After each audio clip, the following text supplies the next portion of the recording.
दोस्तों, सबसे बड़ा सवाल कि फाउंडर्स कौन है।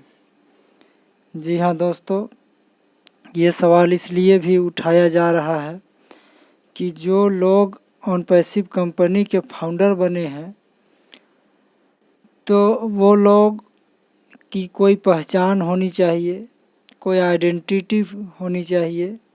दोस्तों, अगर आप से कोई सवाल कर दे कि फाउंडर कौन है और फाउंडर को कंपनी में क्या योगदान है, जैसे ऑन पैसिव कंपनी बन रही है उसमें फाउंडर का क्या योगदान है, तो आप में से बहुत सारे फाउंडर ऐसे होंगे जो इसका जवाब नहीं दे पाएंगे। तो दोस्तों, हम आपको बता देना चाहते हैं कि फाउंडर हमें क्यों बोला गया है और ब्रांड एम्बेसडर हमें क्यों बोला गया है, इस पर हम एक नज़र डालते हैं। दोस्तों, कोई भी चीज़ या किसी बड़े चीज़ को करने में वो काम अकेले किसी एक का नहीं होता है। जैसे मान लीजिए कि कोई घर बनता है, उसमें कोई अकेले घर नहीं बना सकता। कोई कंपनी बनती है, उसमें कोई अकेले एक कंपनी नहीं बना सकते। इसी तरह से जितने भी बड़े काम होते हैं उसमें कई सारी लोगों का एफर्ट लगा हुआ होता है, यानी कई सारी लोग उसे मिलकर बना रहे होते हैं। तो दोस्तों, हम आपको बता दें, जिस तरह एक घर को बनाने में कई सारे लोगों के एफर्ट लगे होते हैं, जैसे घर का मालिक, घर बनाने वाले इंजीनियर्स और घर बनाने वाले मजदूर, उसके बाद उस पे रहने वाले लोग, ये 4 पार्ट ऐसे हैं जिसे पूरा करने पे घर बनता है। दोस्तों, कहने का मतलब ये है कि हमारी कंपनी ऑन पैसिव में भी इसी तरह के 4 पार्ट में इसे डिवाइड किया जा सकता है।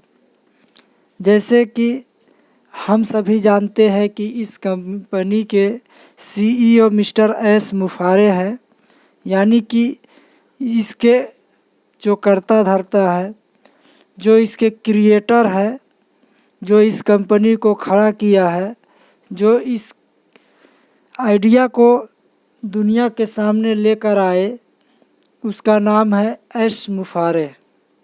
जी हाँ, लेकिन ये मुमकिन नहीं था कि सिर्फ एस मुफारे के ही द्वारा पूरी कंपनी को खड़ी कर देना, क्योंकि अगर कोई अपने दम पे खड़ी भी कर दे तो भी किसी न किसी को इसके अंदर आना ही पड़ता। अब हम बताते हैं कि कैसे आना पड़ता। अगर CEO चाहते तो अपने से खुद कंपनी को बना नहीं सकते थे, यानी कि जो प्रोडक्ट है वो CEO नहीं बना सकते थे। इसके लिए उन्होंने इंजीनियर्स को रखा, डेवलपर को रखा, साइंटिस्ट को रखा। दोस्तों, ये सेकंड पार्ट है कंपनी के बनाने वालों में से। सबसे पहले कंपनी बनी, नाम आया, विज़न आया, उसके बाद इसको बनाने के लिए इंजीनियर्स आए और इसके बाद दोस्तों, इंजीनियर्स के बाद इस कंपनी को और बड़ा बनाने के लिए फाउंडर बनाया गया। जी हाँ दोस्तों, फाउंडर्स की वैल्यू तीसरे नंबर पे आती है। सबसे पहला नंबर कंपनी, जिसमें हमारे CEO मिस्टर एस मुफारे हैं। दूसरा नंबर में आया कि हमारे टीम, हैदराबाद के जो टीम है या मतलब और जगह जो टीमें काम कर रही है वो सब दूसरे नंबर पे आए। तीसरे नंबर पे वो लोग आए जो कि फाउंडर बन के आए। अब फाउंडर में 2 तरह के फाउंडर है, कोई फाउंडर लीडर बना, कोई फाउंडर ही बना।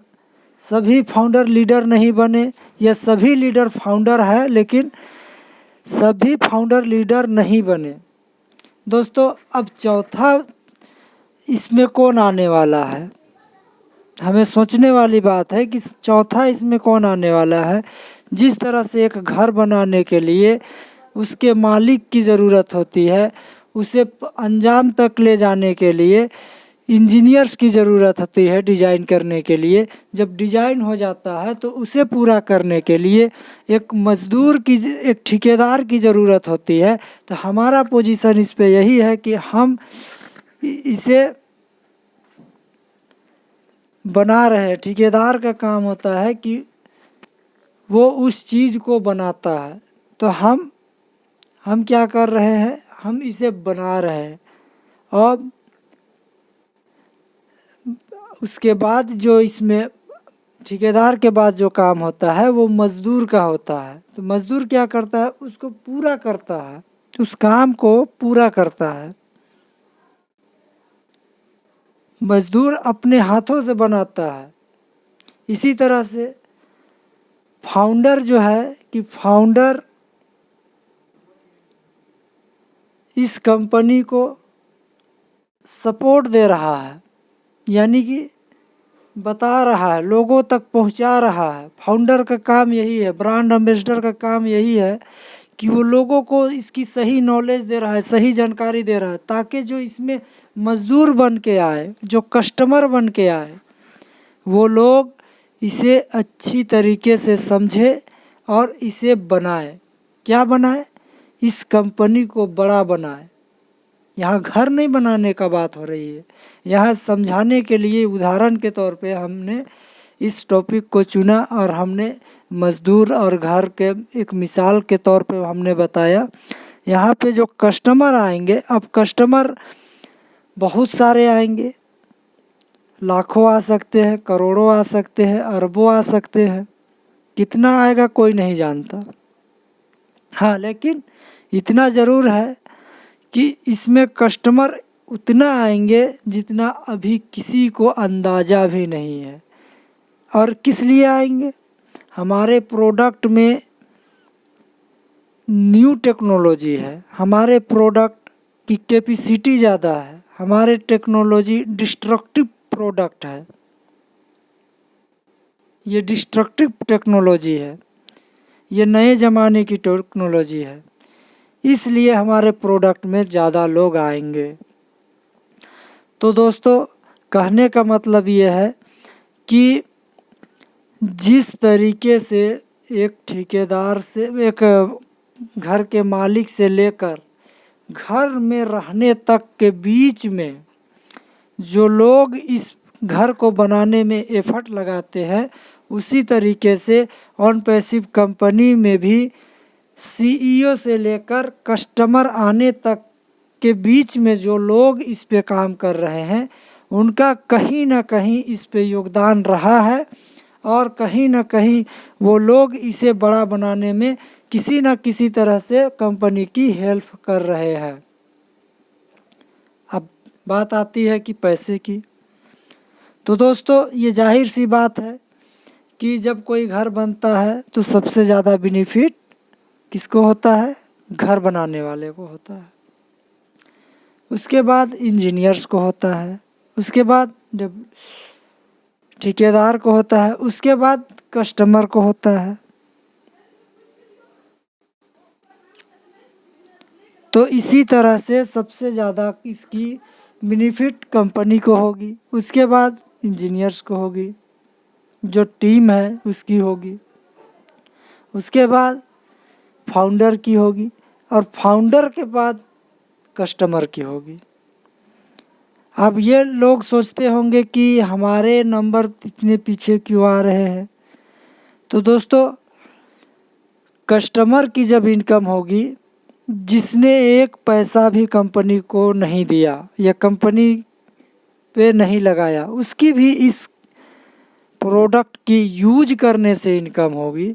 तो आप ज़रा सोच सकते हैं, हमने पोजीशन ली, हमने पैकेज बाय किया, हमने इस पर एफर्ट लगाया, हमने इसे लोगों तक पहुंचाया, हमने इसे बनाया, हमने इसकी मार्केटिंग की, हमने टीम बनाई, इस तरह के काम हमने किए तो इसके जो बेनिफिट होंगे वो कहाँ जाएंगे, वो हमारे भी पास आएंगे।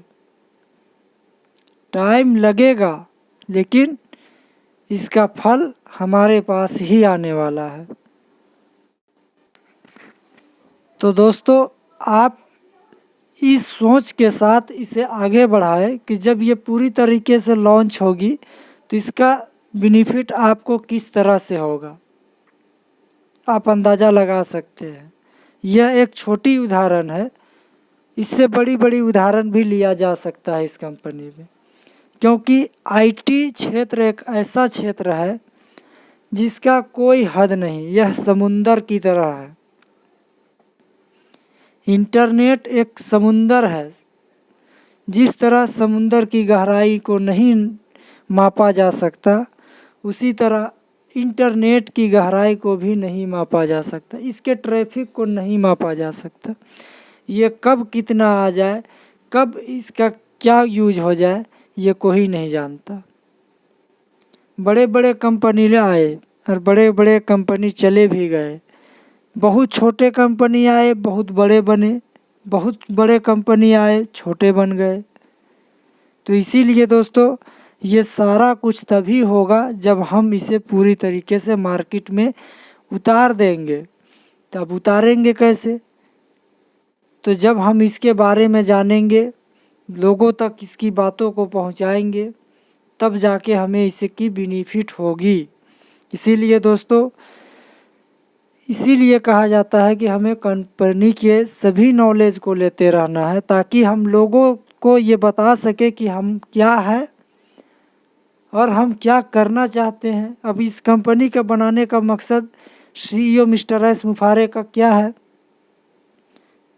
तो आप ये जानते हैं कि हम ह्यूमैनिटी को अपलिफ्ट करना चाहते हैं, हम लोगों में समानता लाना चाहते हैं, लोगों में विश्वास लाना चाहते हैं, गरीबी को हटाना चाहते हैं। इस तरह के विज़न के साथ हम इस कंपनी को लेकर आए हैं। तो दोस्तों, इसलिए इसकी पूरी जानकारी होनी चाहिए और हम गर्व के साथ कह सके कि हम क्या हैं और हम किस लिए हैं और हम क्या कर सकते हैं। तो दोस्तों, आई होप कि आप हमारी बातों को अच्छी तरह से समझ गए होंगे। मिलते हैं अगले वीडियो में। अगर आप हमारी बातों से सहमत हैं तो इसे दूसरे लोगों तक ज़रूर पहुंचाएं, ताकि लोग समझ सके, अपने आप अपनी वैल्यू को जान सके, अपनी पोजीशन को पहचान सके। थैंक यू, धन्यवाद।